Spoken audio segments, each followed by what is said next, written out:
UPE, como é que ela gosta de cobrar os assuntos. Nós iremos observar isso a partir de agora. A primeira questão diz o seguinte: assinale a alternativa que contém uma mensagem que não está declarada no texto 1. Para poder responder esta questão, nós precisamos fazer a leitura do texto. Não dá para saber o que foi dito nem o que não foi dito se a gente não fizer a leitura. Nós vamos começar aqui com o texto que diz o seguinte: esse é o texto 1.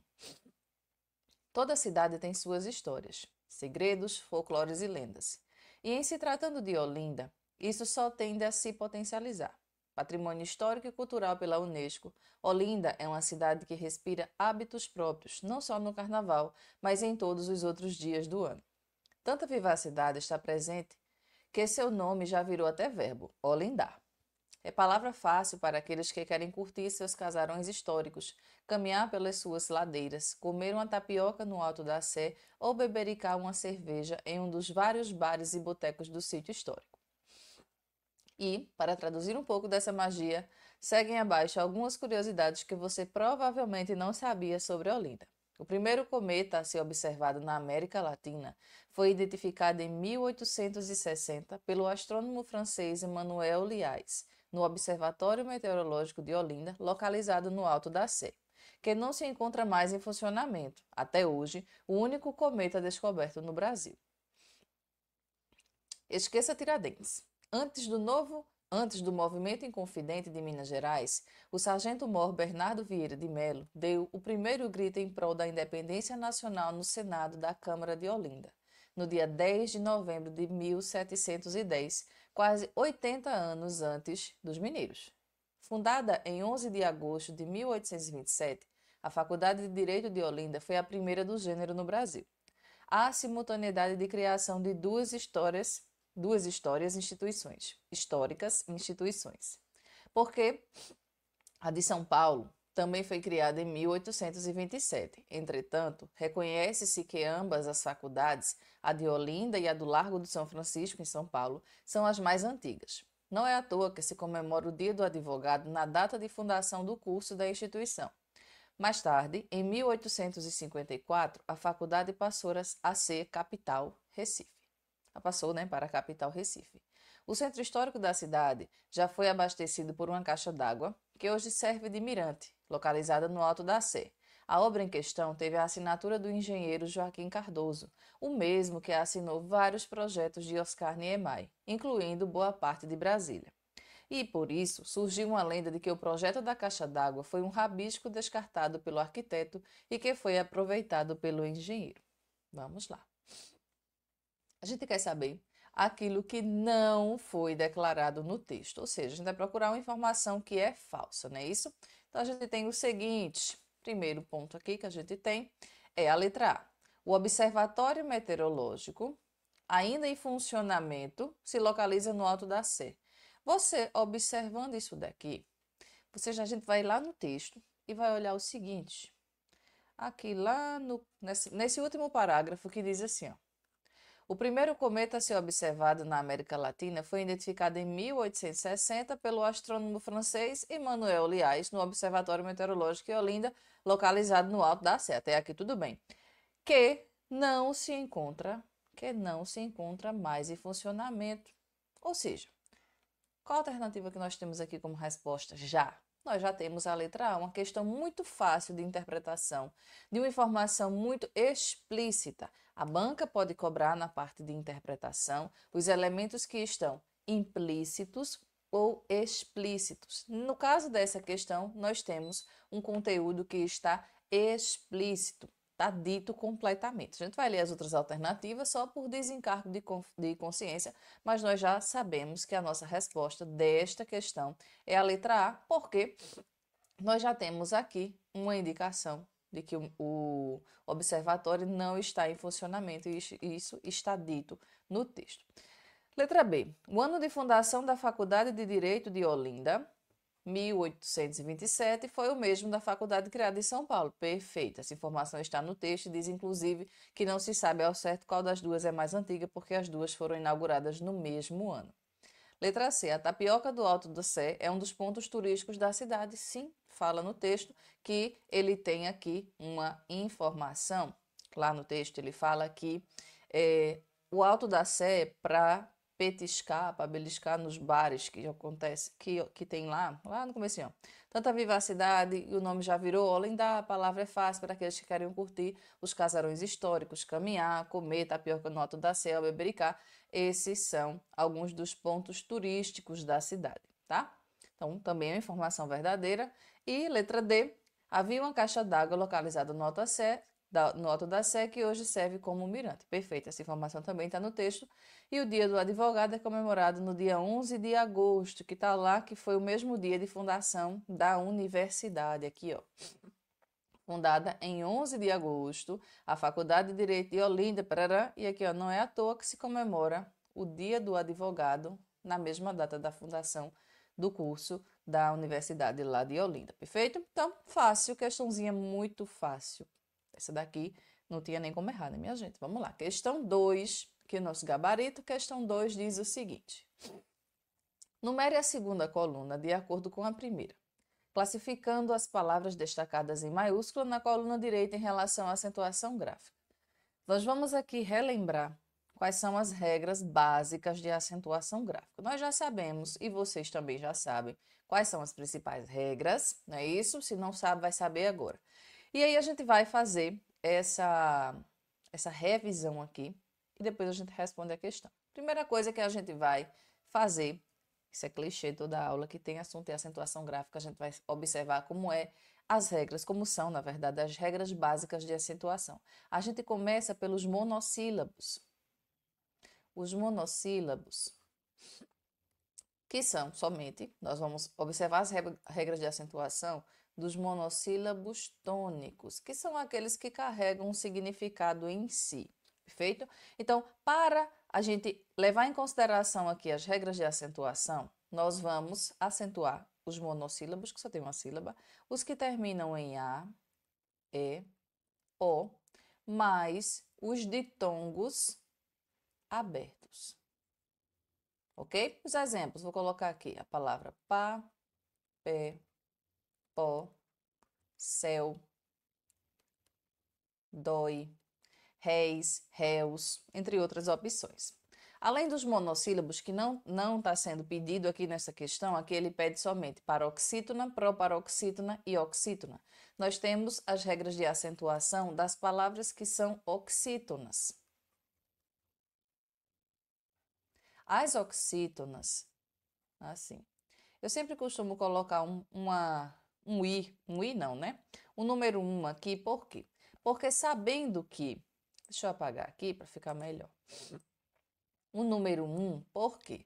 As oxítonas, elas têm algumas regras de acentuação específicas e a gente vai lembrar que as oxítonas, elas são acentuadas na última sílaba, ou seja, é a sílaba 1 de trás para frente. Então, vou colocar aqui as regras das oxítonas. As oxítonas vão ser acentuadas a última sílaba. Então, a gente já sabe que aqui a gente acentua na última sílaba. Vou colocar assim para ficar mais simples, mais rápido. E nós vamos acentuar as que terminam em A, E, O, em, ens, que é o plural de em, mais as que terminam em ditongo aberto. Vou colocar aqui DTA para você saber que é ditongo aberto. Como lá em cima a gente já viu, el, dói, réu, réis, mais algumas regrinhas que nós temos do hiato. Perfeito, nós já sabemos isso aqui. Agora perceba que a regra da oxítona, ela basicamente é igual à regra dos monossílabos. Só muda algumas coisinhas quando a gente faz aqui essa inclusão aqui do em. Cadê aqui minha caneta? Eu só incluo aqui ens e ens e acrescento as regras do hiato. O resto segue igualzinho à regra dos monossílabos. Então, facilita. Se você já aprendeu o monossílabo, você já aprendeu agora a regra das oxítonas, acrescentando essa besteirinha. O item 2 vai ser as paroxítonas. As paroxítonas têm tonicidade na penúltima sílaba. Perfeito? Você vai acentuar as quais? As que são diferentes, as terminadas de forma diferente da oxítona. Ou seja, se a palavra for uma paroxítona terminada em A gente não acentua. Se terminar em E, também não. Em O, também não acentua. Mas aí você vai pensar, ó, professora, mas a palavra delícia, por exemplo, ou Letícia, eu coloco aqui a palavra Letícia. Meu nome lindo. A visão termina em A e não recebe um acento aqui, ela termina em A? Não necessariamente, ela termina em um ditongo oral. As palavras que terminam em ditongo oral, como Letícia, polícia, delícia, elas são acentuadas na posição paroxítona, porque senão você iria pronunciar Letícia. Você deve estar no ia não, ia sim, porque você fala delegacia e não delegácia. Delegacia não tem acento, perfeito? Então, é nessa lógica. A lógica, na verdade, de se colocar um acento numa palavra é para que você não erre a pronúncia. Então, se a palavra comum, a pronúncia comum seria delegacia, eu preciso colocar um acento para dizer que não é polícia. Pode acontecer, essa palavra existe, mas não aqui no exemplo que eu estou querendo dar. Em vez de ser polícia, é polícia. Em vez de ser Letícia, é Letícia. Perfeito? Então, essas são as regras básicas das paroxítonas. E a última forma de acentuação são as proparoxítonas. As proparoxítonas, elas têm a tonicidade na antepenúltima sílaba. Na antepenúltima sílaba, ou seja, se você observa na separação silábica que ela está na posição 3, de trás para frente, ela vai ser proparoxítona. Qual é a regra de acentuação daqui da proparoxítona? É que a gente vai acentuar todas. Não tem não tem assim uma regra, ela precisa terminar desse jeito ou desse outro jeito. Ela precisa somente ter a tonicidade na antepenúltima. Somente isso, perfeito? Então vamos lá. O que é que nós temos aqui? Deixa eu colocar a canetinha para cá, vou mudar a cor para ficar mais bonito. Observe aqui o que nós temos. Já entendemos quais são as regras, que o nosso objetivo aqui também é revisar. E nós temos aqui o seguinte: ele pede, numere a coluna de acordo com a primeira, classificando as palavras destacadas em maiúscula na coluna direita em relação à acentuação. Eu tenho aqui o 1 vai ser a proparoxítona, 2 paroxítona e 3 oxítona. Vamos lá. Não precisa nem ler a frase. Eu só quero observar a palavra. Ele quer a regra em relação às palavras que estão destacadas. Eu tenho hábitos, até, fácil, astrônomo, único e você. Aí eu vou olhar aqui, como é que eu separo a palavra hábitos? Hábitos. Então, tem 1, 2, 3. Ela está acentuada na posição 3. Logo, ela vai ser uma proparoxítona, de acordo com o que a gente viu aqui. Se ela é proparoxítona, de acordo com a regrinha aqui, é 1. Então, eu vou preencher o primeiro espacinho com 1. Se o primeiro é 1, a gente já exclui a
Paroxítona aqui está com o número 2. Então, eu tenho 1, 3, 2. A palavra astrônomo, a tonicidade dela está aqui 1, 2, 3. Logo, eu tenho aqui uma proparoxítona, item 1. Único. Único eu separo assim, ó.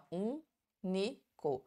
Eu tenho 1, 2, 3. A proparoxítona não importa a forma que ela termina. Foi a tonicidade na antepenúltima sílaba, ela é proparoxítona e acabou-se. Proparoxítona aqui é item 1.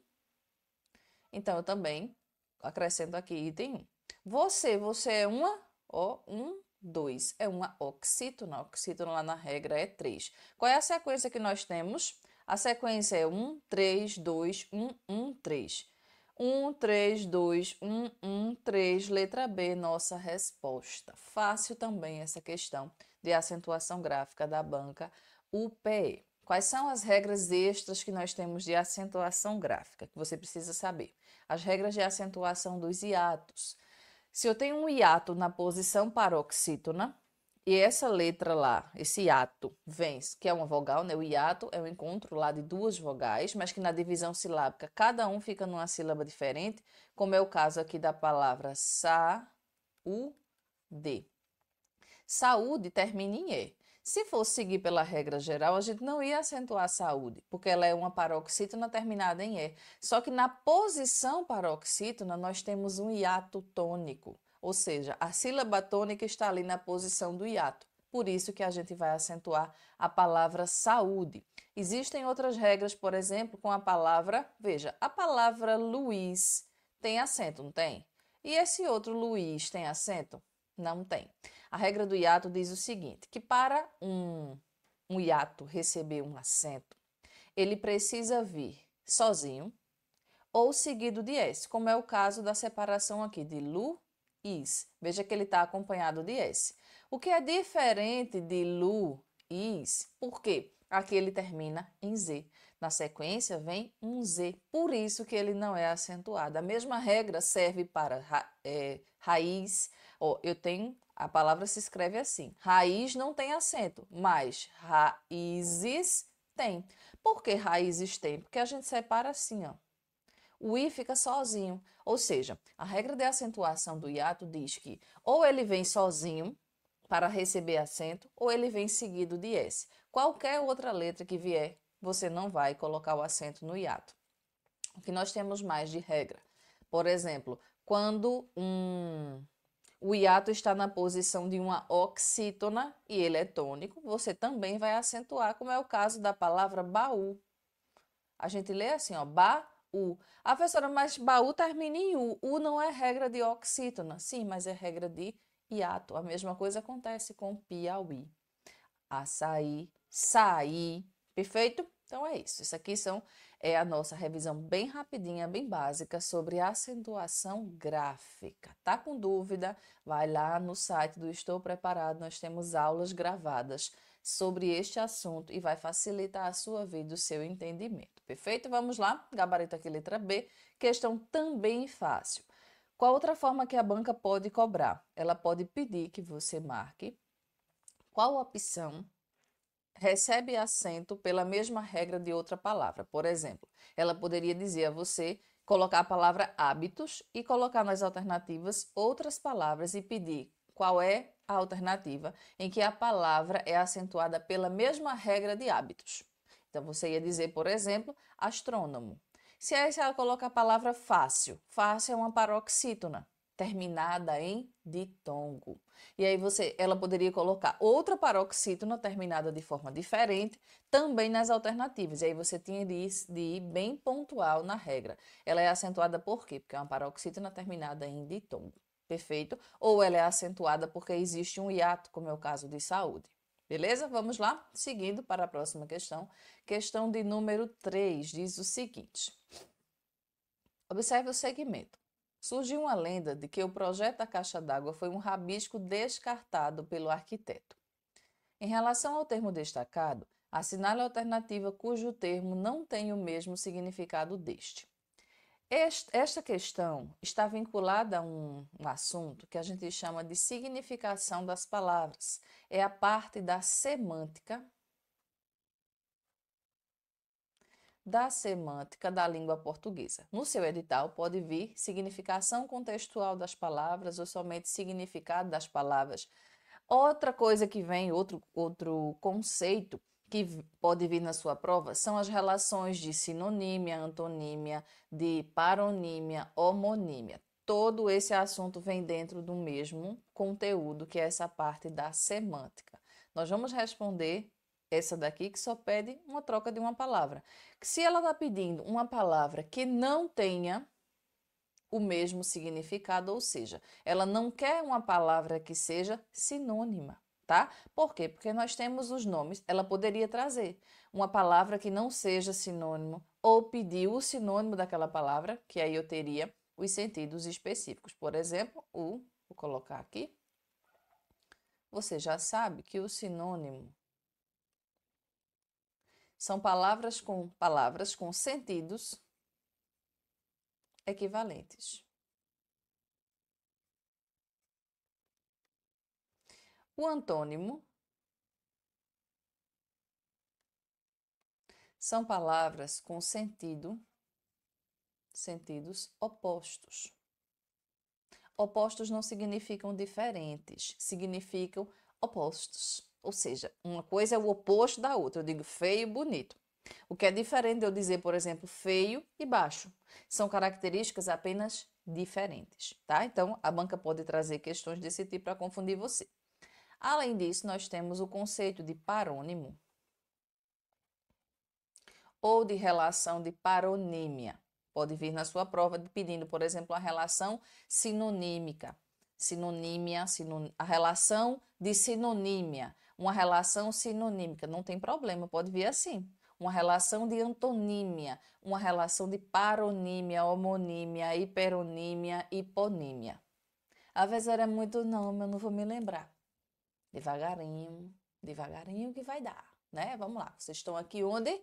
No nosso sextaço de carnaval. Em vez de você estar aí pulando o carnaval, você está participando dessa live porque você tem um projeto. E o seu projeto é ser aprovado neste concurso. Vamos lá. O parônimo, eu tenho aqui palavras que elas são parecidas. Parecidas na escrita ou na pronúncia. Por exemplo, a palavra, deixa eu ver, comprimento. Comprimento e cumprimento. O comprimento é o tamanho e o cumprimento é a saudação. Mas veja que elas são bem parecidas. Esse é o conceito de parônimo. Nós temos aí, por exemplo, discriminar, discriminar, mandato, mandado, flagrante, fragrante, entre outras palavras, tá? E os homônimos? O homônimo, eles vão ser iguais em alguns aspectos. Para ser homônimo, tem que ter uma relação de igualdade, só que com sentidos diferentes. Eles serão iguais na escrita ou na pronúncia. Perfeito? Então, eu vou ter aqui 3 possibilidades de homônimos. Os homônimos que são homógrafos, os homônimos homófonos e os homônimos perfeitos. A professora, e se a banca quiser trocar perfeitos por homógrafos, homógrafos homófonos? Pode também. O que seria um homônimo homógrafo? Eles têm a escrita igual, mas a pronúncia é diferente. Como é? Então, aqui vai ser escrita igual. Como é o caso da palavra colher e colher. A escrita é exatamente a mesma, mas a pronúncia é diferente. Então, nós temos um homônimo homógrafo. Já o homônimo homófono, ele tem a escrita diferente. Na verdade, os homófonos, a escrita é diferente, mas a pronúncia é igual. Então, aqui vai ser a pronúncia igual. Como, por exemplo, a palavra seção e seção. Cada um tem um significado. Esse de cima é departamento, esse aqui de baixo é um espaço de tempo. A pronúncia é igual, mas a escrita é diferente, assim como censo e censo, censo de juízo e censo demográfico, por exemplo. E os homônimos perfeitos, ele tem a escrita e pronúncia iguais. Dá até para entender minha letra, né, minha gente? Os homônimos perfeitos, eles têm a escrita e a pronúncia iguais. Por exemplo, a palavra manga. É o exemplo que eu sempre uso, mas é bom para lembrar. Manga, eu tenho manga que é a roupa.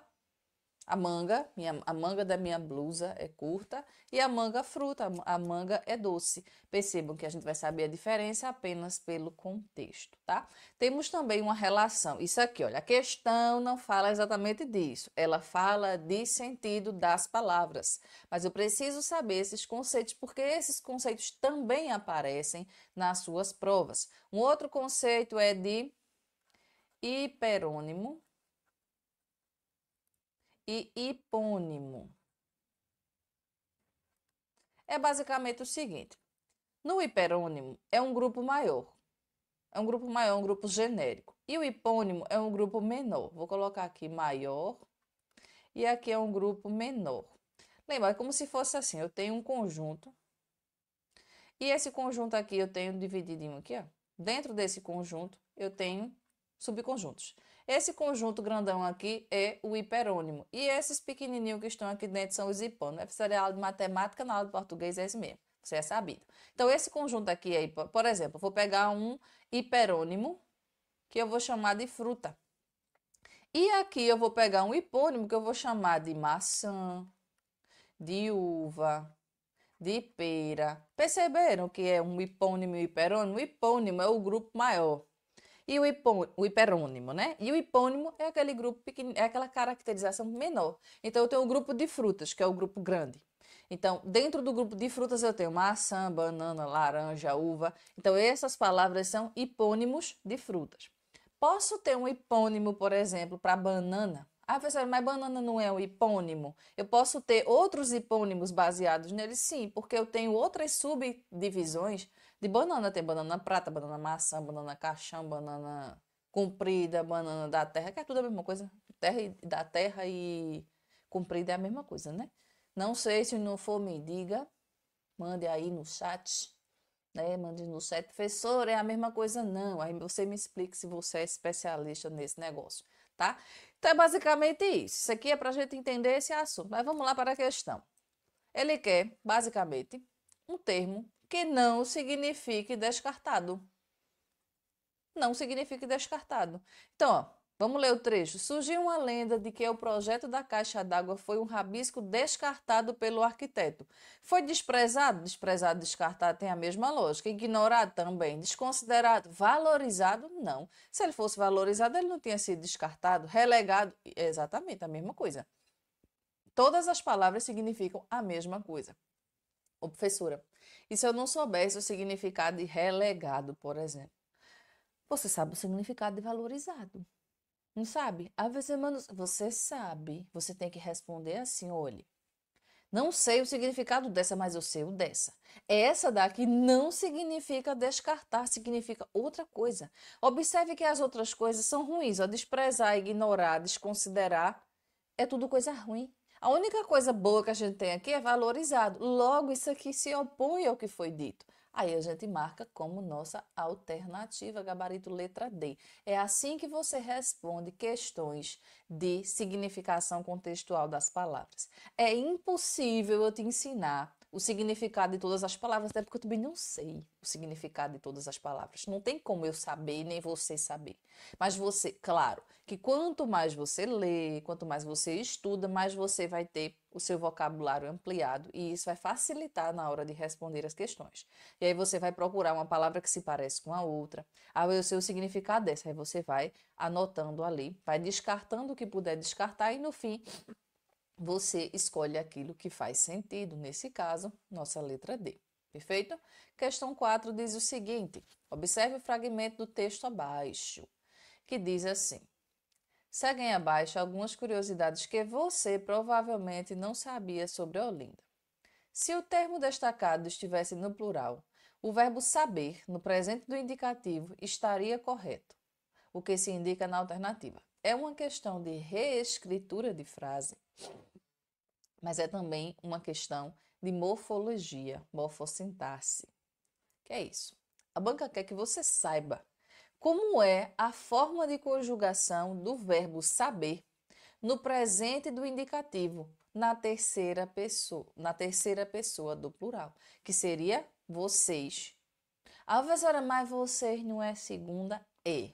Vocês é segunda pessoa indireta. Porque eu tenho assim, os pronomes pessoais são eu, tu, ele, nós, vós, eles. E os femininos, obviamente. A professora, e você está aí? Não está nessa lista de pronome pessoal.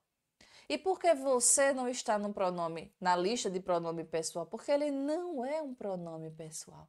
Eita, meu Deus, primeira coisa, novidade agora, novidade de carnaval. Você não é um pronome pessoal, ele é um pronome de tratamento. Sendo um pronome de tratamento, ele vai conjugar os verbos na terceira, cadê meu coisa? Na terceira pessoa do singular ou do plural. Aqui vai variar, né? Singular ou plural. Se for você, é do singular. Se for vocês, do plural. Quem é a terceira pessoa do plural? Eles, que é o que nós queremos aqui, ó. Ele pede, se o termo destacado, o termo você, estivesse no plural, então seria vocês, que está aqui embaixo. Vocês não tem dificuldade nenhuma, né? E o verbo precisa estar na terceira pessoa do plural, do presente do indicativo. Aqui em cima, o verbo saber, aqui ó, sabia, não está no presente, ele está no passado. Ele aqui está conjugado no passado, que a gente chama de pretérito. Eu tenho sabia e soube. O sabia é o pretérito imperfeito. É o pretérito imperfeito, logo não poderia ser sabiam, porque sabiam é passado. Olha aqui a letra A. A letra A, vamos ver o que está na letra A. Seguem abaixo algumas curiosidades que vocês provavelmente não souberam. Souberam é presente ou é passado? Passado. Se aqui é passado, aqui eu tenho um pretérito. Eu posso ter souberam ou sabiam. Se sabiam é pretérito imperfeito, souberam é pretérito perfeito. A professora Banca não pediu isso, não. Sim, mas você vai ter que saber. Porque se ela pediu o presente do indicativo, eu tenho indicativo, subjuntivo e imperativo. Dentro do indicativo, na verdade, é aquele modo que indica uma certeza. Eu tenho um presente, 3 passados e 2 futuros. Então, só um verbo, aí a gente tem essas 6 opções. Aí eu vou para o subjuntivo. No subjuntivo eu tenho presente, passado, futuro. Imperativo eu tenho presente. E aí tem, claro, suas ramificações, que a gente não dá para falar, não tem como falar tudo. Mas aí vamos lá observar. Se eu sei que souberam, aqui, como eu tenho aqui, souberam e sabiam são passado, eu vou marcar alguma coisa aqui? Não, né, minha gente? Ó, eu tenho aqui, ó, vocês não sabiam. Letra B, cadê minha caneta? Minha caneta tá perdida hoje, eu não sei qual o destino dela. Então, eu tenho aqui, cadê? Sabiam, não sabiam. Sabiam também é passado. Então, aqui é um pretérito imperfeito. Só que ele está aqui na terceira pessoa e lá em cima não sabia, tá na terceira pessoa do singular. Então, eu tenho aqui, ó, seguem abaixo algumas curiosidades que vocês provavelmente não sabem. Eles não sabem. Perfeito, eu tenho aqui um verbo conjugado na terceira pessoa do presente do indicativo. Até aqui tudo bem. Sabiam é passado e saberão é o quê? Saberão está no futuro do presente. Porque eu tenho um futuro do presente e um futuro do pretérito. Nesse caso, saberão é uma coisa certa de acontecer no futuro, eu tenho um futuro do presente. É como se fosse assim, é um futuro que está vinculado ao presente. E o futuro do pretérito é aquele que está vinculado a uma ação lá no passado, ou seja, só vai acontecer no futuro se a coisa do passado também acontecer. Fácil, né, minha gente? Às vezes eu não sei não, muito não, não achei muito fácil não, mas vai ficar fácil. Se concentra, vai lá, respira bem fundo. Diga assim, vou estudar verbo agora. Verbo é uma da parte da morfologia que demanda um pouquinho mais de atenção, mas também não é um bicho de 7 cabeças. Logo aqui, ó, se a gente sabe que o verbo... Eu não precisei nem olhar para o resto da frase para ver se está tudo ok. Eu olhei que o verbo está conjugado aí na letra C, da forma que a banca nos pediu. Questão 5 diz o seguinte: em toda a cidade tem suas histórias, segredos, folclores e lendas. As vírgulas separam orações coordenadas, termos invocativos, termos que se explicam, elementos de mesma função sintática, orações intercaladas. O que são essas coisas aqui? Nós temos aqui o seguinte, observe. Em toda cidade tem o quê? A cidade tem suas histórias, segredos, folclores e lendas. Professor, isso são orações? Não, não tem verbo. Não tem verbo aí para ser orações separadas, orações intercaladas, como é o caso aqui da letra E. Para ser oração, precisa ter verbo. Ah, professora, mas não tem aquela situação de que o verbo está implícito? Tem verbo implícito aí? Não tem, não. É diferente de eu dizer assim, por exemplo, José comprou um carro, vírgula, João, uma casa. João, vírgula, uma casa. Eu entendo que essa vírgula aí omite o verbo da ação de João. Porque José comprou uma casa e João comprou um carro. Então, eu tenho duas ações que são diferentes. Aqui não, aqui eu só tenho complementos do mesmo verbo. O que é que a cidade tem? Histórias. O que mais? Segredos. O que mais? Folclores e lendas. É como se eu dissesse assim, ó, fui à feira, ou vou nem fui à feira, ó, comprei uva, maçã, banana, laranja, pera. Isso aí são orações? Não, são somente objetos desse verbo. Ou seja, todos eles têm a mesma função sintática. Essas expressões aqui, 1, 2, 3, 4, eles funcionam como objeto direto. Se os 4 são objetos diretos, Logo, eu tenho elementos de mesma função sintática, ou seja, eles funcionam todos como objetos. Então, nós já temos a nossa alternativa. Mas vamos ver o que seriam orações coordenadas. Para ser, teria de ter verbo. Então, eu digo assim, ó. Hoje eu levantei, caminhei, passeei. E passeei, por exemplo, eu teria orações coordenadas, porque o e estaria introduzindo uma oração coordenada aditiva. Aqui não, aqui as conjunções, elas servem para ligar orações e termos sintaticamente equivalentes, ou seja, letra D, elementos de mesma função sintática. Perfeito? Então, não poderia ser. Termos invocativos. Os termos invocativos seriam um chamamento. Se assim, José, Maria, João, venham fazer a tarefa. Eu estaria evocando esses indivíduos. Termos que se explicam é quando nós temos, por exemplo, orações, apostos explicativos. Eu digo assim, José, vírgula, filho de Maria, vírgula, estuda português. Esse termo filho de Maria teria um valor de aposto. Um aposto explicativo. Ele explica quem é José. Quem é esse José? Quem é José? O filho de Maria. Perfeito? E letra E seriam orações intercaladas, porque às vezes a gente tem mais de uma oração que se compõe. Não que uma esteja na relação com a outra, mas ela está ali posta no meio. Por exemplo, eu posso ter uma oração apositiva. Ela é chamada de uma oração intercalada. Assim, dependendo do lugar que ela está. É isso aí, minha gente. Letra D, nossa resposta. Nós temos ainda alguns minutinhos da nossa live, mas ainda temos algumas questões para responder. Vamos lá. Questão de número 6 diz o seguinte: em que alternativa o verbo destacado pede apenas um complemento e este vem regido de preposição? Essa é uma questão que eu não considero difícil. Na verdade, essa prova, ela não está difícil. Ela está assim, ela está tranquila. Mas aí você precisa ter um conhecimento gramatical. Porque tem gente que acha que, professora, é mais concurso, não cai muito gramática. Não, cai sim. Cai sim. Gramática você pode não ver na sua escola. Professora, quando eu estudei não tinha isso. Não tinha. Mas agora tem. Né? Agora tem. Agora você precisa ver isso. Porque é como se fosse assim, minha gente. A escola, ela hoje prepara o menino para fazer um Enem. Beleza, vai fazer o Enem. Só que quando ele vai para o mundo dos concursos, a realidade é diferente. No mundo dos concursos, eu não quero trazer necessariamente habilidades. Eu tenho uma habilidade que é distinguir um fato de uma opinião. É isso que é mais trabalhado na escola. Isso é importante para o concurso? É, mas não necessariamente. Não somente, na verdade, mas não somente. Nós temos de estudar gramática. E eu adoro estudar gramática e ensinar também. Então, chega por aqui que a gente vai aprendendo junto, né? Porque você está onde?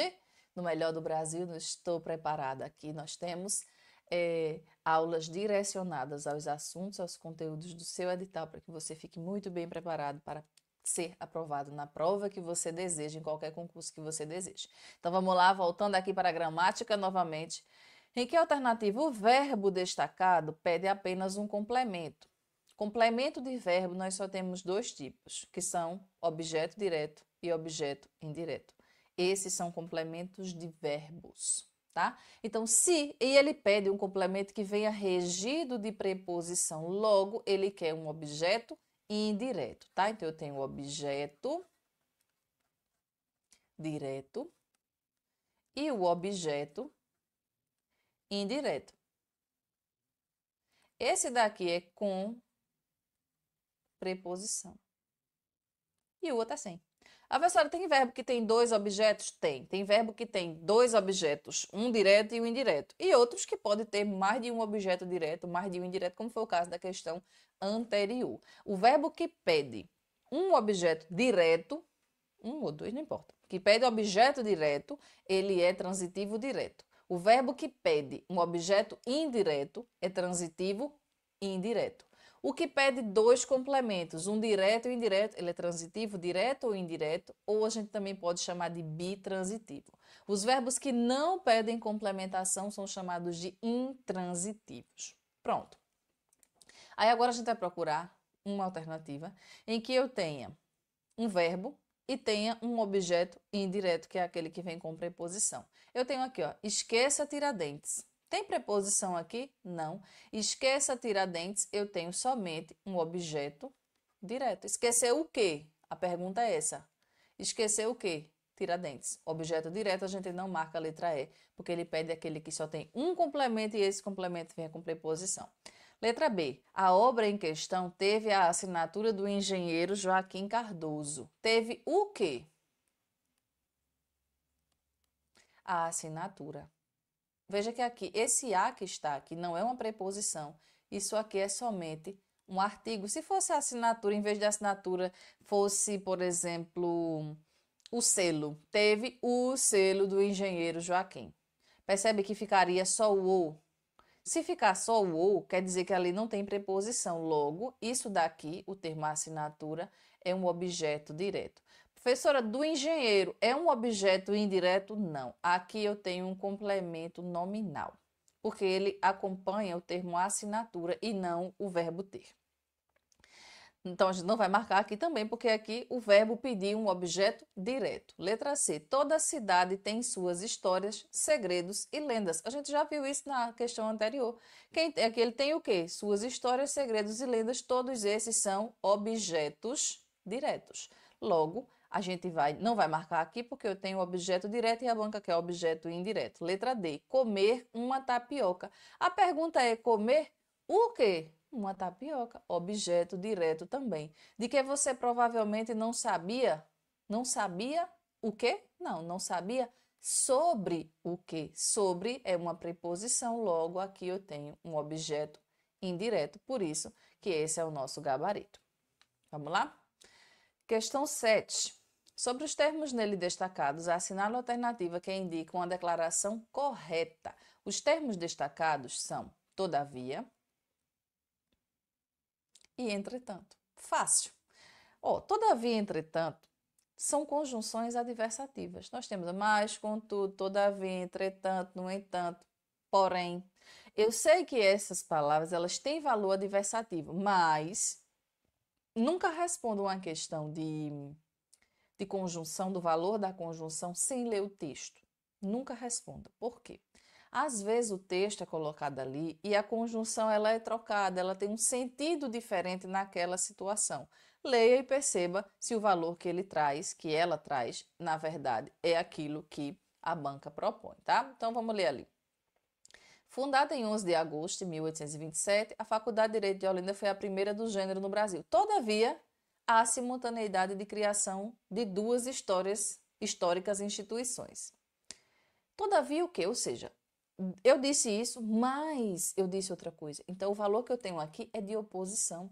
Esse primeiro aqui, todavia, traz oposição. Eita, como se desse para ler isso aqui. Oposição. Pronto. Aqui, há simultaneidade na criação de duas históricas instituições, porque a de São Paulo também foi criada em 1827. Entretanto, reconhece-se que ambas as faculdades, a de Olinda e a do Largo de São Francisco, são as mais antigas, ou seja, não importa aquilo ali. Eu disse isso aqui, mas esquece, né? Entretanto, também tem um valor de oposição. Vamos procurar a alternativa?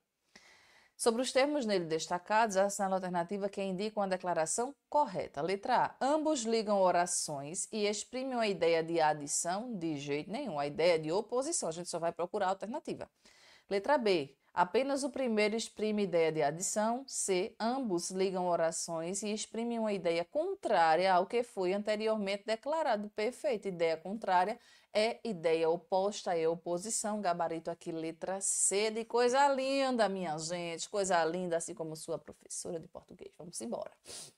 Letra D. O segundo liga uma oração e exprime ideia de alternância. Na alternância eu tenho ou, ora, ora, quer, seja, seja. São as conjunções que nós normalmente usamos. E a letra E, o primeiro liga orações e exprime ideia de causa. Não, causa e consequência está lá dentro das orações subordinadas. Nós temos o que, o porquê, que são usadas em situações causais, mas não somente nessas situações, tá? Vamos lá, questão 8. Diz o seguinte: assinale a alternativa cujos termos preenchem corretamente as lacunas existentes no texto abaixo. O texto descritivo, argumentativo, injuntivo ou narrativo ou expositivo tem por objetivo contar uma história, através de uma sequência de acontecimentos que podem ser reais ou fictícios. Qual a alternativa, minha gente? Letra A. Letra D, o texto narrativo. O texto narrativo, ele simplesmente conta uma história trazendo uma sequência de fatos. O texto que nós lemos, ele tem um viés narrativo, porque ele conta como é que Olinda foi formada, basicamente, um pouquinho da história de Olinda. Então, o texto é narrativo. O que pode acontecer é o seguinte: a banca pode trazer para você um texto e ela pode pedir a tipologia daquele texto. Nesse caso aqui, dessa questão, ela não vinculou ao texto, ela simplesmente deu um conceito, mas pode vir uma questão pedindo a tipologia do texto apresentado, tá? E aí você precisa saber o que significam os tipos textuais. Aqui, o assunto dessa questão é tipologia textual. O tipo descritivo, o texto descritivo, a tipologia descritiva, não importa o nome, ele simplesmente detalha as coisas, traz muitos adjetivos.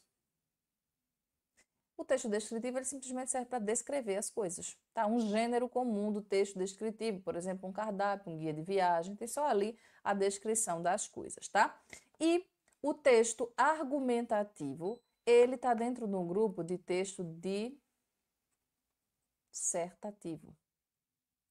Assim como o texto expositivo, ele também é dissertativo. Esses textos, eles servem para falar sobre um assunto.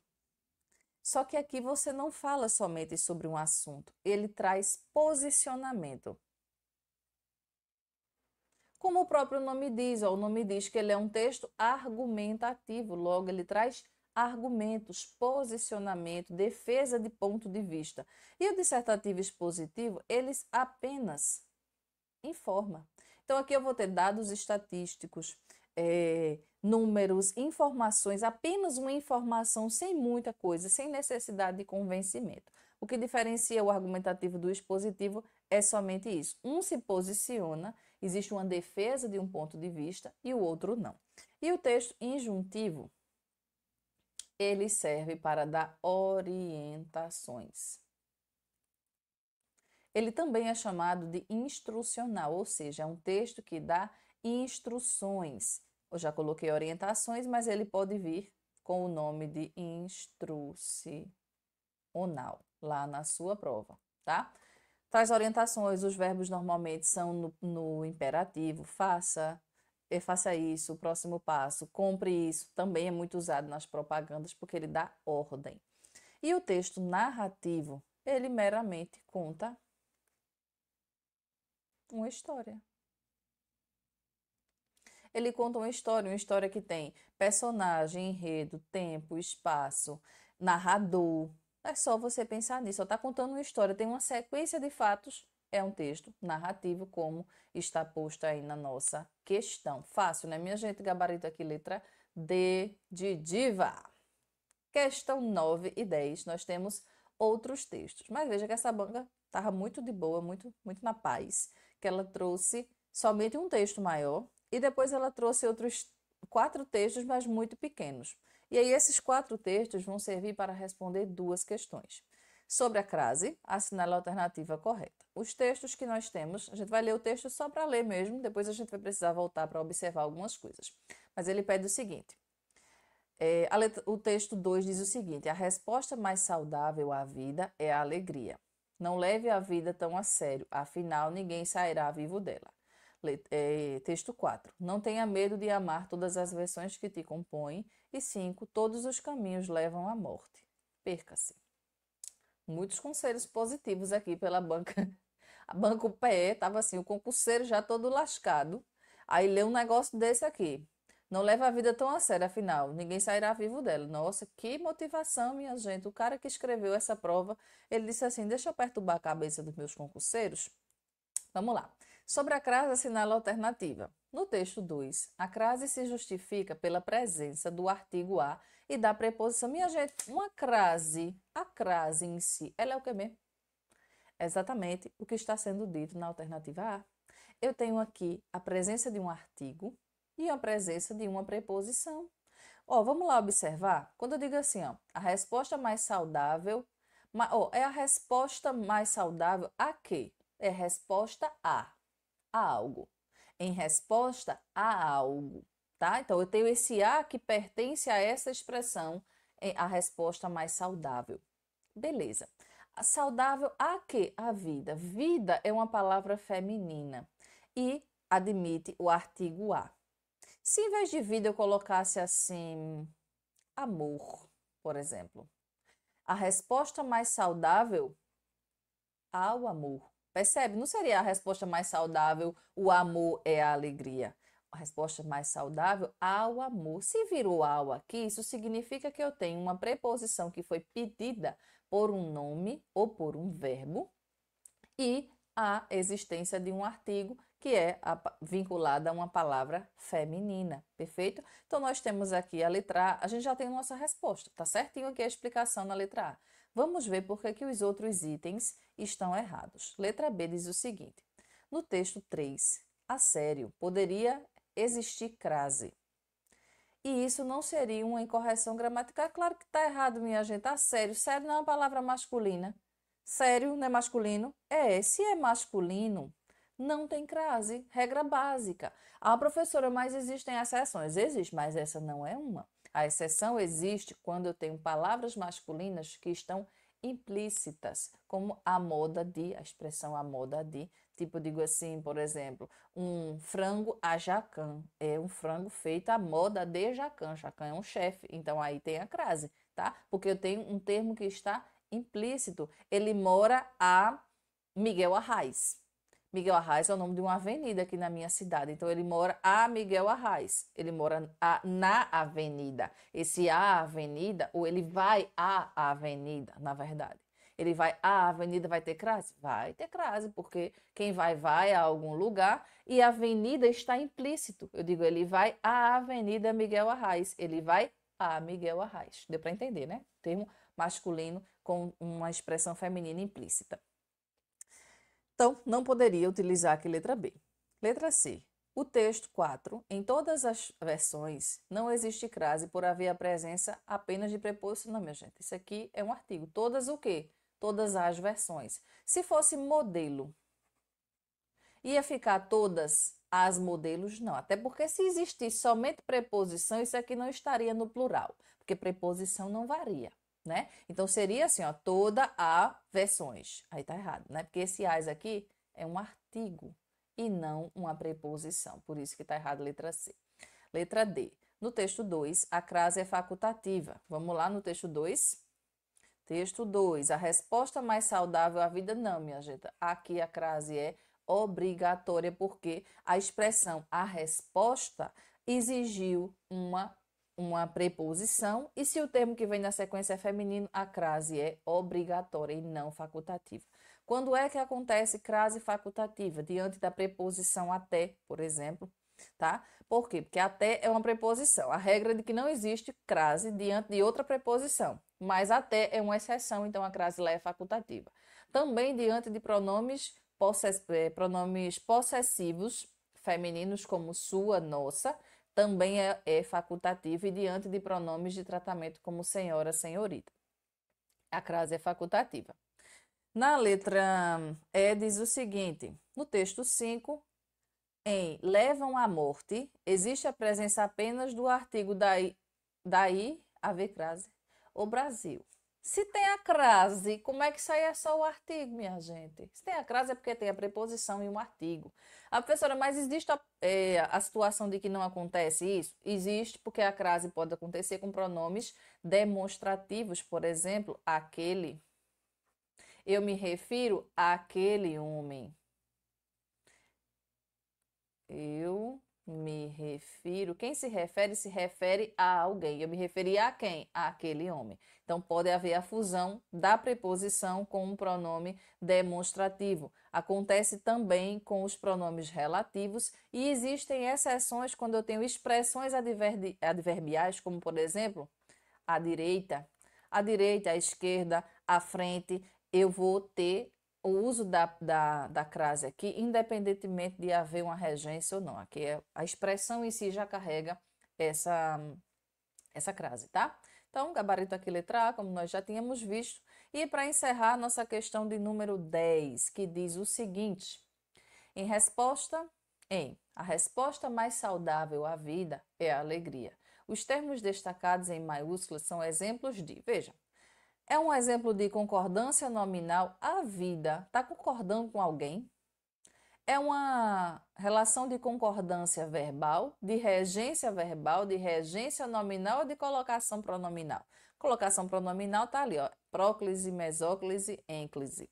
Isso aparece no seu edital, também aparece. Mas a gente não vai tratar desse assunto neste momento, porque a gente não tem tempo para isso. Já estamos no fim da nossa live, aqui no nosso sextaço na folia, para que você passe aí o seu carnaval com a cabeça bem boa, pensando nas questões de língua portuguesa e das demais disciplinas, porque você está focado no seu projeto de aprovação, tá? Então vamos lá. A relação para exigir uma preposição ou não é uma relação de regência. O verbo rege uma preposição. Além do verbo, os nomes também regem preposições. A expressão, a resposta mais saudável, tem algum verbo aqui? Não. Aqui eu tenho uma expressão que é nominal. E essa crase que existe aqui é em virtude da regência dessa expressão. Então, eu tenho uma relação de regência nominal. Simples assim. Então, o nosso gabarito aqui é a letra D de diva. Perfeito, minha gente. É isso aí. Assim, nós encerramos o nosso sextaço de língua portuguesa. Não é que acabou o evento, não, viu, minha gente? Acabou só a parte de língua portuguesa. Eu espero ter contribuído aí com o conhecimento de vocês. Desejo um feriado maravilhoso para todos vocês e continuem focados porque o resultado vem. Só não passa quem desiste. Você não é besta de desistir, não é isso? Então, nos veremos por aí. Um cheiro. Até mais.